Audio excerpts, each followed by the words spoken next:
Hi everyone, I'm Andy Lake, and I'm delighted to have with me here today Brian Elliott, who has 25 years' experience in the tech sector as an executive leader, including time at Google and at Slack. He's also founder of the Future Forum and co-author of this book, How the Future Works. And now he's an advisor to companies on future of work topics. Brian, great to have you with us here today. Andy, great to be here with you. Look forward to the conversation. I've had a lot of great ones with you already. Now, you've written this excellent book. It's actually one of my favourites about work and workplace that's come out since the pandemic. It's got vision, it's very grounded, and it's actually full of practical information as well, how to implement this on the ground. It's called How the Future Works, Leading Flexible Teams to Do the Best Work of Their Lives. Can you tell me, have you always been an advocate of flexible working, or has it been something you've worked towards over the years? I definitely have worked towards it over the years and had to figure it out myself. So, one of the big benefits is I spent a couple of decades leading teams that were distributed, meaning that people didn't show up in the same city to work, let alone the same office building. And so figuring out how to lead teams that were spread out across North America or, North America and Europe or North America and Asia meant that I had to learn new habits and ways of working with teams that were, spread out geographically and over time zones. So that was one side of it. The other was I learned over the years that, building diverse teams are always a good idea in terms of building more innovative teams, people with different ideas that'll help you solve real challenges. But building inclusive teams, diverse teams where everybody feels like they've got a seat at the table is really hard work. And over the course of the pandemic, I think I changed my mind a lot about the nature of sort of 9 to 5 and in the office being, where and when work happened, even more than the past couple of decades around those two prior issues of distribution and inclusion set. And I think for a lot of us, it was just sort of a way of opening our minds to much greater possibilities of what could be done from a flexible work perspective. And so pulling all of that together, like my own personal history and experience, as well as those of my co-authors, Helen Cupp and Sheila Subramanian, along with the research that we did starting in 2020 around what was working and what wasn't for people when it came to workplace flexibility, is really what drove us to write the book in the first place. Yeah, I think a lot of people went through this process of changing their mind. I have to say, you've got quite a bold title for the book, How the Future Works. And there's actually so much changing in the world of work right now, not just where and when people work, but also how they work, with the impact of AI, changing demographics, changing aspirations. So in a nutshell, how does the future work? So yeah, How the Future Works is a bit of an audacious title, that's for sure. But what we're after is the fact that there's a lot of kind of core underlying concepts that I think are going to hold true for the next couple of decades, one of which is talent. Talent is what builds and drives competitive advantage, not financial capital or physical capital. It's your ability to harness people who come from different backgrounds, to generate new ideas, to drive growth in new markets, and to make them themselves more efficient, more effective, and happier at work. So that's one side of it. The other is what motivates people from a future-looking perspective. Is the same thing as what's always been true, but I think it's becoming increasingly apparent that purpose-driven organizations can drive better performance, and that you therefore have to think about how you build trust with people who come from different backgrounds. And then the third element of how the future works is going to be around the acceleration of technology and the role of technology in how we work. And that acceleration that we've seen over the past few decades is obviously only continuing from a sort of generative AI perspective. The book itself, though, gets beyond those three big giant trends and is actually much more tactical in terms of what you can do today to tap into talented, diverse groups of people to build, purpose and trust inside of an organization, and how to think about the role of digital as well as, physical environments in making those teams really effective. Yeah, there's quite a shift going on, isn't there, between the physical and digital environment and the blending of them. And in this context, one of the major areas of discussion is about what's the impact on the physical workplace and specifically on offices. Do you think offices, as we know them, have a future, or are they going to be so radically transformed that they're not really recognizable as offices or Yeah, like we've always known them? I do think the offices themselves will persist. I just think that part of the challenge that we face is we entered, 2020 and we came out in 2023 with offices looking very much like they looked for the past 100 years almost, right? Offices were factory floors coming out of the industrial age. And increasingly, what we did, especially for the past couple of decades, was we put more and more people into less and less space, right? Open office floor plans where people are expected to do heads down work, sitting in rows, which were not very productive in a lot of different ways. There's actually interesting research that's been around for quite a while that shows that when you do that to people, you actually generate less interaction between them. And we can kind of understand why, because people would just put their headphones on and put their heads down. There's a lot of that heads down work that can be done anywhere. And the last 3 years have really demonstrated that. There is, a need to help find people's, right spots for doing that. Many people are highly productive working from home on their individual tasks. Many people still need an office, right? Because home just is not conducive. And so the role of the office as being the center for people doing their heads down work is going away in most cases. But what remains is a lot of need for how do you bring people together for kind of key elements. And the programs that we're seeing really work are these sort of hybrid programs that work on the basis of key events and purpose-driven ways of coming together.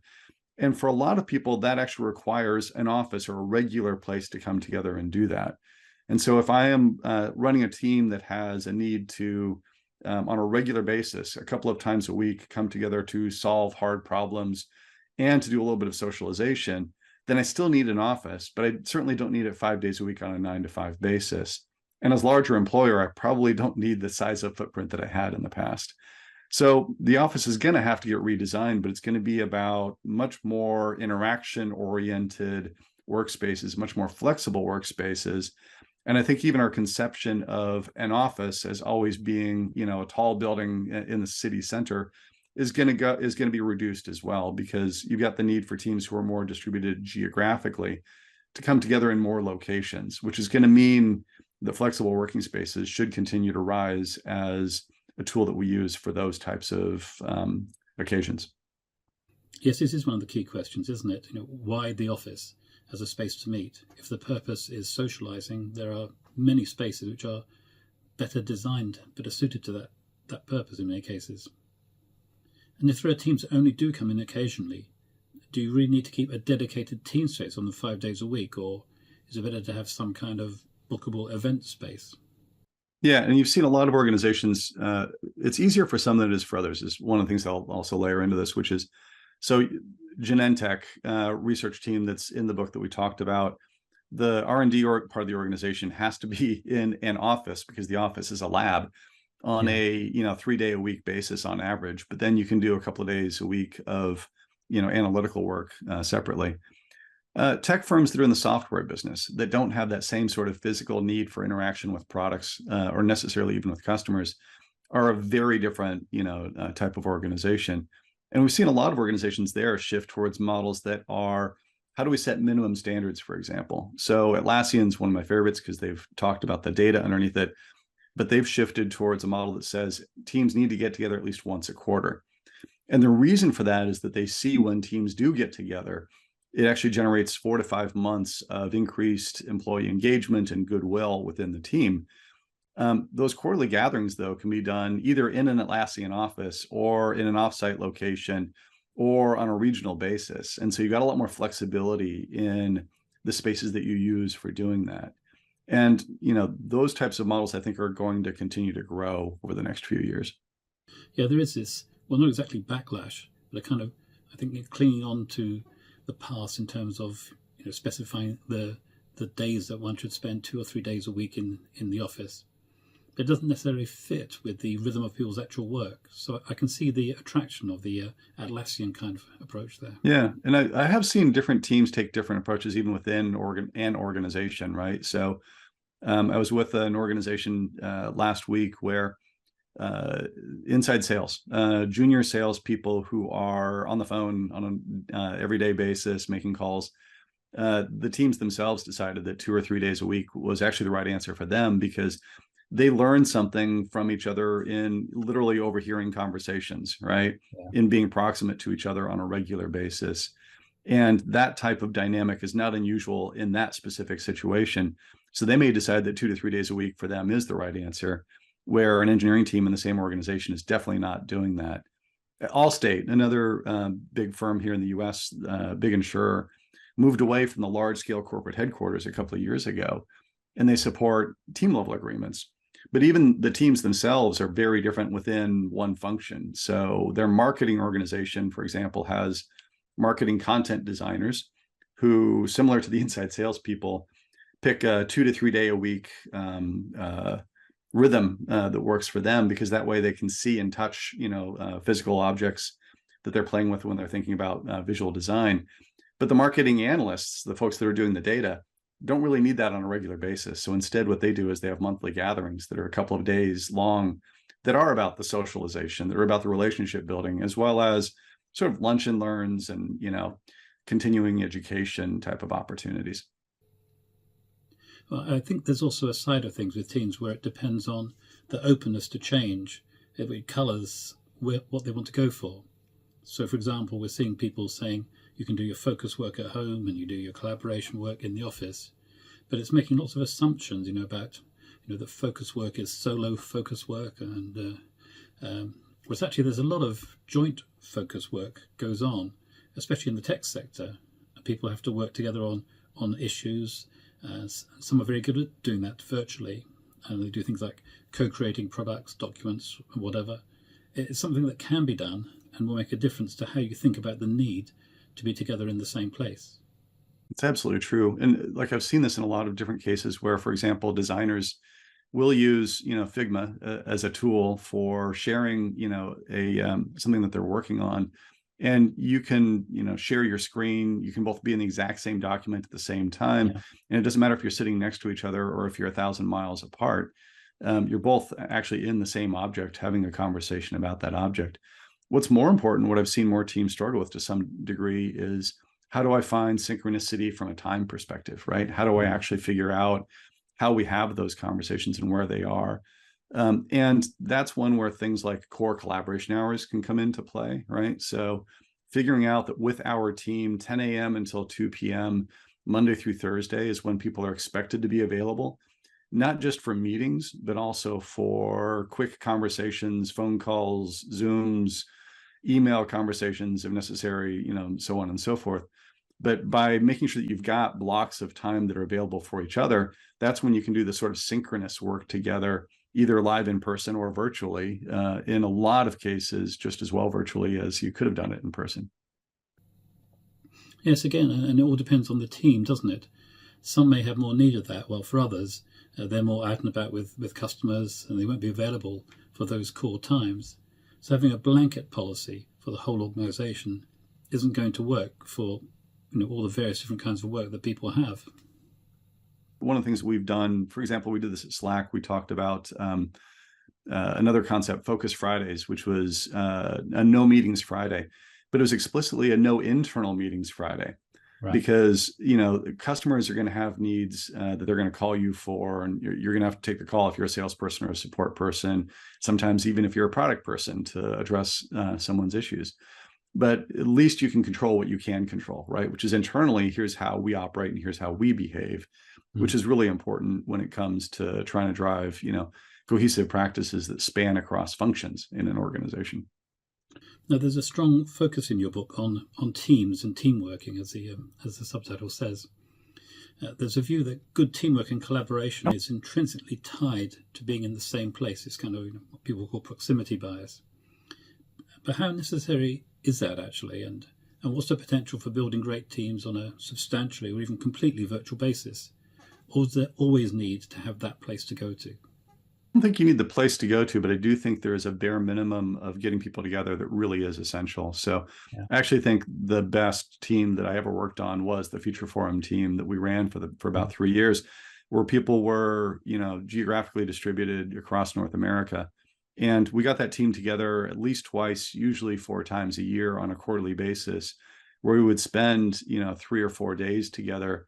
And I would say of those 3 to 4 days, maybe 20% of our time was what you would consider the work of the team, the planning, the what are we doing next type of exercises.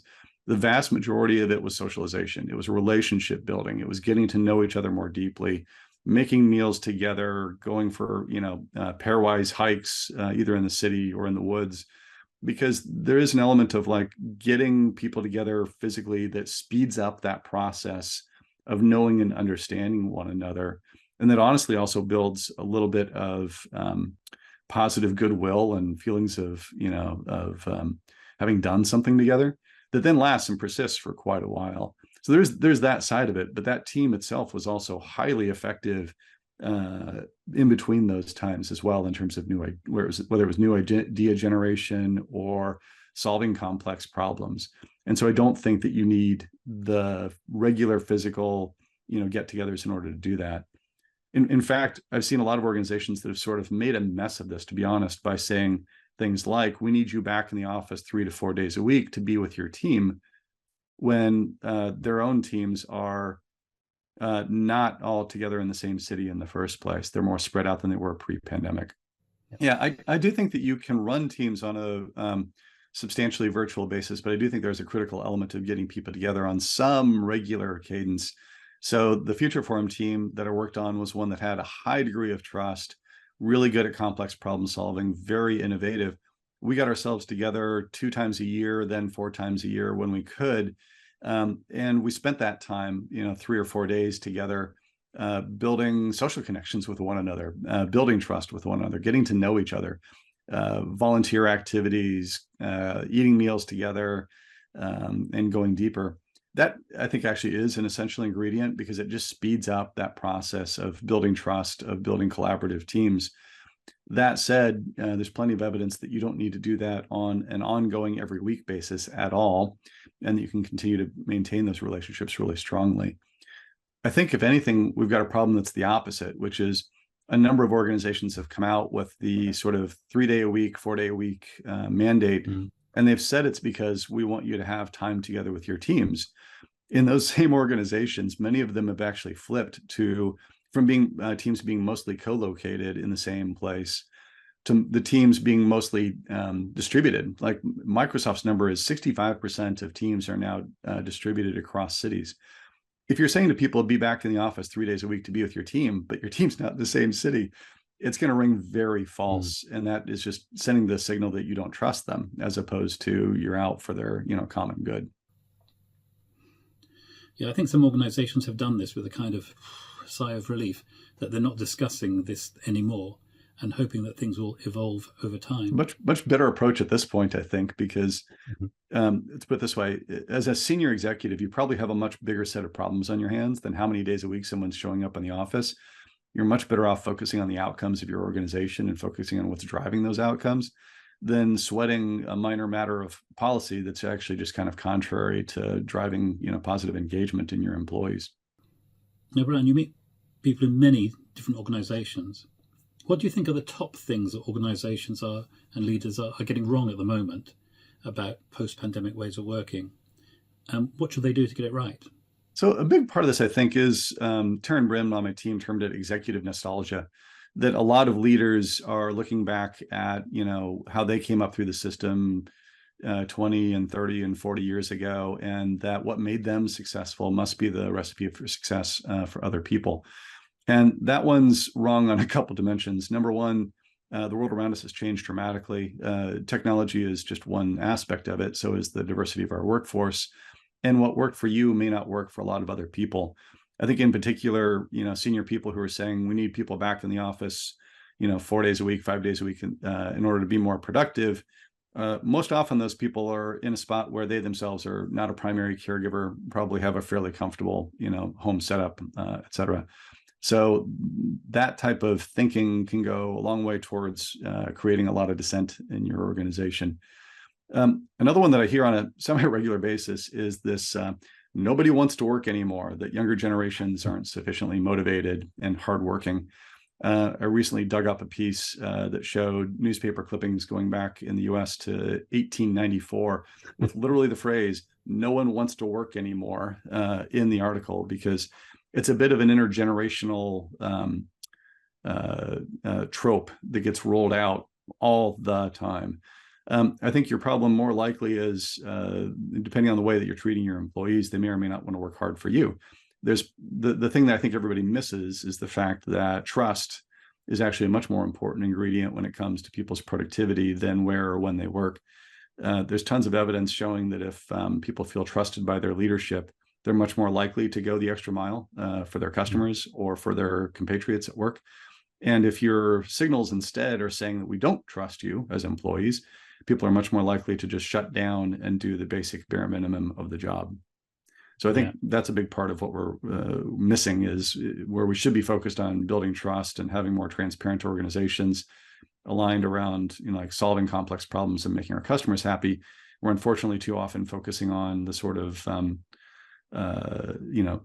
signals of attendance, which are not terribly helpful when it comes to driving positive engagement in our employee base. Yeah. Though I typically work with larger organizations, I have quite a bit of contact with smaller organizations, partly through research that I do and partly through my role as a judge on a Top Employers Award, which has an SME category, which I've been doing for about 12 or 13 years now. And one of the things, that we find is that some 70% of small businesses, startups, begin life at home, and they want to stay at home. More than half of them do. So they have a model of where they're working with associates if they don't particularly want to grow their employed headcount, or they've got employees who work from home or on some distributed basis. And they find that they recruit on a very flexible basis as well. They're looking for the kind of people that got the high-level skills but don't want to go back into a kind of full-time role. In particular, women returners, who often have those sort of high-level skills, but that's the kind of path that they're looking for.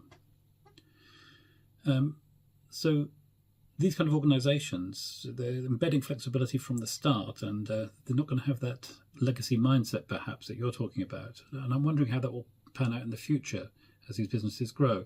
Will they hit a certain kind of level, or are they going to institutionalize and want big premises and status offices and so forth, or are they going to carry on sort of having this embedded flexibility through the future? Hopefully not. We'll see what happens over the course of the next decade or so, but there's plenty of evidence. There's a group, there's a piece of research called the Flex Index that you probably have seen and watched, that tracks, US based companies and what their policies are. There's a huge preponderance of generational differences. It's not just smaller companies and newer companies. It's companies that were founded, in 2010 and beyond, and to some degree 2000 and beyond. They're taking a much more flexible approach than companies from older generations, partly because they were built that way, right? Like if you build that into your DNA and you get used to these habits and practices, it's much easier. I think that's a big part of the challenge that a lot of senior execs that I work with face also, is it's kind of a challenge in part because they've never seen a different way of doing work, right? And so the more that you can give them tactical examples of how to do something differently, the better off they become. Really, a simple one on that front is brainstorming. Brainstorming, inside of organizations often is someone commanding a whiteboard and expecting people to come up with ideas, which generally just results in groupthink. But then execs go, but that's kind of the thing I know. That's the thing I grew up with. And so giving them ideas like brainwriting, giving your team a prompt, an issue, a problem, giving them, a week to write down 3 to 4 ideas, and then sharing those ideas all at once gets you a greater range of ideas and prevents groupthink. So it's, thinking through what are the examples that we can give people of methodologies that I think will help convert some of the bigger companies, but the younger ones are going to continue to grow and take share from the older ones on the basis of taking talented people. Yeah. Now, a lot of members of the Smart Work Network are in the public sector. Are you seeing any particular trends emerging in this sector? Envisage any particular benefits? And in America, is the public sector getting on board with flexibility? Depends on which public sector you're looking at. From a federal perspective, there's been a lot of political pressure placed, both and big P political. So the mayor of DC would like to see more people back in the offices, and that's created pressure on the political side of things. It's also become like everything else in the U.S., a political football of party on party warfare to some degree, which is also unfortunate. I think a lot of the leaders that I'm working with in the federal sector, though, are very focused on core delivery of their mission, and they understand that giving people more flexibility does two things. It helps them attract and retain more talented workforce, just straightforward. There's tons of data in the US that shows that the applicants, for example, to teleworking jobs are much more likely to be women, much more likely to be veterans, much more likely to be people of color than the full-time office work jobs. And that's what's needed. Number two, you're seeing some degree of both political and administrative alignment around things like that. Ability to hire people from broader geographies is also important. It gives us more resilience when it comes to issues. And it means that you can get people, working closer to their end customers, right, at the end of the day. And the last thing I'd say is there's really great data, because there's things like a federal employee viewpoint survey that tracks, year on year how people are thinking about, their job. And there's tons of evidence in that as well, that those people who have more flexibility, just like in the private sector, are much more willing to go the extra mile for their customer. They're much more willing to be creative and innovative when it comes to solving problems for their constituents. And at the end of the day, that's what's going to help, public sector agencies fulfill their missions, not, again, how many days a week someone happens to be, sitting in an office. Over here, actually, we've had a pretty good program in central government for implementing smarter working practices. It's been led by the Government Property Agency, and it's associated with the cutting of the cost of real estate, but it's also about creating much better environments to work in. And the different departments are in many ways decentralized. To a large extent, they make their own decisions, but they do have to follow this central set of guidelines. And I think the program overall has made a really positive difference. But again, it's come under political attack, even from members of the same government that have presided over this all this time. There's a bit of a thing about, are these people really working, and lazy civil servants and so forth. Yeah, it is funny, because are these people really working is one of those tropes that you could have said about people when they were in the office also, because we all know that not everybody who's sitting in an office was necessarily heads down getting the job done either. And unfortunately, all it does is turn people off from actually working harder for you. Final question now: have you got another book coming up, or a new big project, or more advisory work? Well, what's next? Yeah, so from my perspective, there's a couple things. One is, how do we, I continue to hope that we get past the office debate as being the primary area of focus, because there are so many more important areas that drive both organizational performance and employee happiness.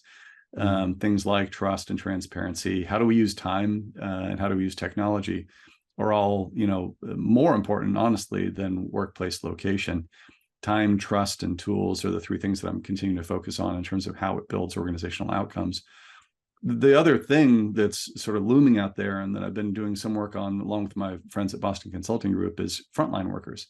Because a lot of what we've been talking about here today is typically about, office workers, folks that have a little bit more flexibility. There is a growing challenge of hiring, attracting, and retaining talented people on the front line as well. And these are also human beings who have needs and desires and want to grow and expand.